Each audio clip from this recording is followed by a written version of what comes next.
Hello guys, അപ്പം നമ്മൾ ഇന്നത്തെ യാത്ര കൊല്ലം ജില്ലയിലെ മലമേൽ പാറയിലോട്ടാണ് കേട്ടോ. കൊല്ലം ജില്ലയിൽ തന്നെ ഇടമുളയ്ക്കൽ പഞ്ചായത്തിലെ അറയ്ക്കൽ വില്ലേജിലാണ് കേട്ടോ നമ്മുടെ മലമേൽ പാറ സ്ഥിതി ചെയ്യുന്നത്. കൊല്ലം ജില്ലയിലെ ഏറ്റവും ഉയരം കൂടിയ പ്രദേശമാണ് കേട്ടോ മലമേൽ പാറ. സമുദ്രനിരപ്പിൽ നിന്ന് 700 അടി ഉയരത്തിലാണ് കേട്ടോ മലമേൽ പാറ സ്ഥിതി ചെയ്യുന്നത്. കിഴക്കോട്ട് ശിവനും പടിഞ്ഞാറോട്ട് വിഷ്ണുവും പടിഞ്ഞാറേ മച്ചിൽ ബ്രഹ്മാവും എന്ന ഐതിഹ്യത്തിലാണ് കേട്ടോ മലമേൽ ക്ഷേത്രം അറിയപ്പെടുന്നത്. നമ്മുടെ മലമേൽ പാറയുടെ വേറൊരു പ്രത്യേകത എന്ന് വെച്ച് കഴിഞ്ഞാൽ പാറയിൽ നിന്ന് നമുക്ക് ഉദയവും അസ്തമയവും ഒക്കെ കാണാം കേട്ടോ. വളരെ നല്ല വ്യൂ ആട്ടോ. ഞങ്ങൾ അസ്തമയ സമയം ആയപ്പോഴത്തേനാണ് കേട്ടോ എത്തിയത്. ഒരു 4 മണി 4:30 ആയിക്കാണ്. തിരുവോണ ദിവസം വൈകിട്ടാണ്.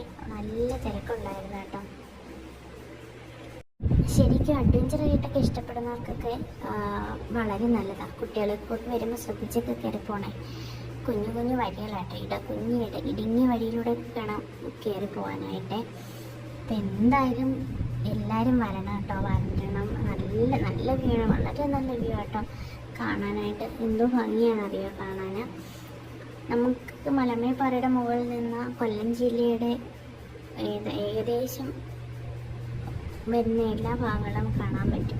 കൊടുകുത്തുപാറ, ജഡായിപ്പാറ ഒക്കെ നമുക്ക് കാണാൻ പറ്റും. അഞ്ചലത്തെ വ്യൂ ഒക്കെ നല്ല സൂപ്പറായിട്ട് കാണാൻ കേട്ടോ. അതിമനോഹരമായിട്ടുള്ളൊരു സ്ഥലം തന്നെയാണ് കേട്ടോ. വീടിന് അടുത്താണെങ്കിൽ പോലും വരാത്ത ഒരുപാട് ആൾക്കാരുണ്ട് കേട്ടോ. കയറാനൊക്കെ മടിച്ചിട്ട്. പക്ഷെ ഇവിടെ വന്നു കഴിഞ്ഞാൽ എത്ര ഡേഞ്ചറായിട്ടുള്ള വഴിയാണെങ്കിലും നമ്മൾ ഓട്ടോമാറ്റിക്കലി കയറിപ്പോവും. അത്ര ഭംഗിയാണ് കേസ്. ഐതിഹ്യ പെരുമയുടെ തലപ്പൊക്കത്തോടെയാണ് കേട്ടോ മലമേൽ പാറ സ്ഥിതി ചെയ്യുന്നത്. ചന്ദനമരങ്ങളാണ് കേട്ടോ ഇവിടുത്തെ പ്രധാന സവിശേഷതകളിലൊന്ന്. കുടകപ്പാല, ദന്തപ്പാല, വാറ്റുപുല്ല്, ഇങ്ങനെ അരളി തുടങ്ങിയ ഔഷധ സസ്യങ്ങൾ സുലഭമാണ് കേട്ടോ നമ്മുടെ മലമേൽ പാറ.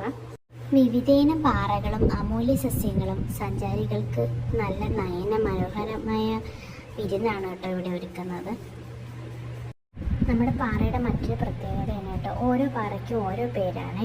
നാടുകാണിപ്പാറ, നാടുകാണിപ്പാറയിലെ പുലിച്ച, വിമാനപ്പാറ, നടപ്പാറ, കുടപ്പാറ, കൊമ്പുകുത്തിപ്പാറ, ശംഖുത്തുപാറ, അമ്പലപ്പാറ അഥവാ വടക്കേപ്പാറ, പുല്ലകംപാറ, ആയിരവല്ലിപ്പാറ, ഗോളാന്തരപ്പാറ, ഗുഹപ്പാറ, അങ്ങനെ നിരവധി പേരുകളിലാണ് കേട്ടോ പാറകൾ അറിയപ്പെടുന്നത്. ഇതാട്ടോ നമുക്ക് അസ്തമയ സൂര്യനെയൊക്കെ ഇപ്പം നന്നായിട്ട് എടുത്ത് കാണാൻ പറ്റുന്നുണ്ട് കേട്ടോ. അപ്പം ഞങ്ങളിപ്പോൾ എന്തായാലും തിരിച്ചിറങ്ങാണേ. ഇരുട്ടി തുടങ്ങിയിട്ടുണ്ട് കേട്ടോ. അപ്പം ജിത്തു ഒരു ഐസ്ക്രീമൊക്കെ കഴിച്ചുകൊണ്ട് ഇവിടെ നിൽപ്പുണ്ട്. ഞങ്ങൾ എന്തായാലും